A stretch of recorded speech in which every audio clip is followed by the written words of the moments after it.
एकनाथ शिंदे अचानक साताऱ्यामधल्या दरेगावी गेले आहेत। पालकमंत्री पदावरून एकनाथ शिंदे नाराज आहेत अशी माहिती सूत्रांकडून मिळते। दरम्यान यावरून ठाकरे गट आणि शिंदे गटात वार पलटवार सुरू झालाय। पालकमंत्री पदावरून एकनाथ शिंदे नाराज असल्याची चर्चा आहे अशी माहिती सूत्रांनी दिली। तर नाराज होऊन एकनाथ शिंदे दरेगावी गेल्याची सुद्धा चर्चा। मंत्री भरत गोगावले हे सुद्धा दरेगावी जाण्याची आता शक्यता आहे। दरम्यान शिंदेंच्या नाराजीच्या चर्चेवरून विरोधकांनी शिंदेंना टोला लगावला। राग आल्यावर राज्याचे उपमुख्यमंत्री दरेगावात जाऊन बसतात, त्यामुळे सरकार कुणी चालवायचं असा सवाल करत राऊतांनी शिंदेंना टोला लगावला। तर शिंदे हवं ते मागून घेतात, ते लढवय्या नेते आहेत, नाराज नाहीत असं स्पष्टीकरण यावर संजय शिरसाट यांनी दिलंय। आमचे एक डेप्युटी सीएम आहेत ठाण्याचे, ते त्यांना राग येतो आणि ते गावाला जाऊन बसतात। पहाटे जातात, दिवसा जातात, दुपारी जातात, ते त्यांच्या गावात जाऊन बसतात। सरकार कोणी चालवायचं? मग एकनाथ शिंदे साहेबांनी प्रत्येक वेळेला त्यांची लढवय्याची भूमिका ही संपूर्ण महाराष्ट्राला दाखवून दिलेली आहे।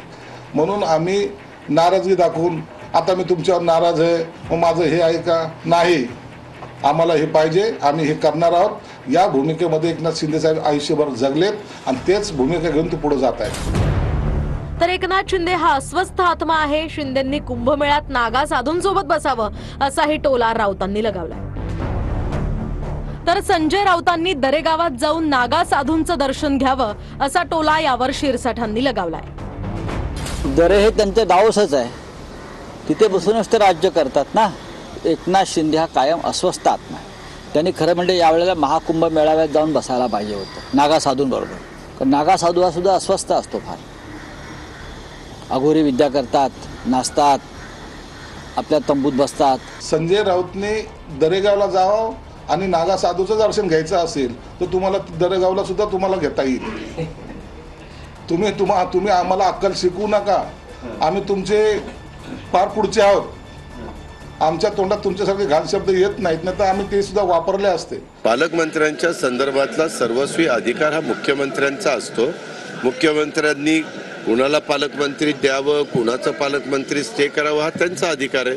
आज ते डावसला गेलेले आहेत, डावसवरून आल्यानंतर ते त्याबद्दलचा निर्णय घेतील। कुठलीही नाराजी नाही।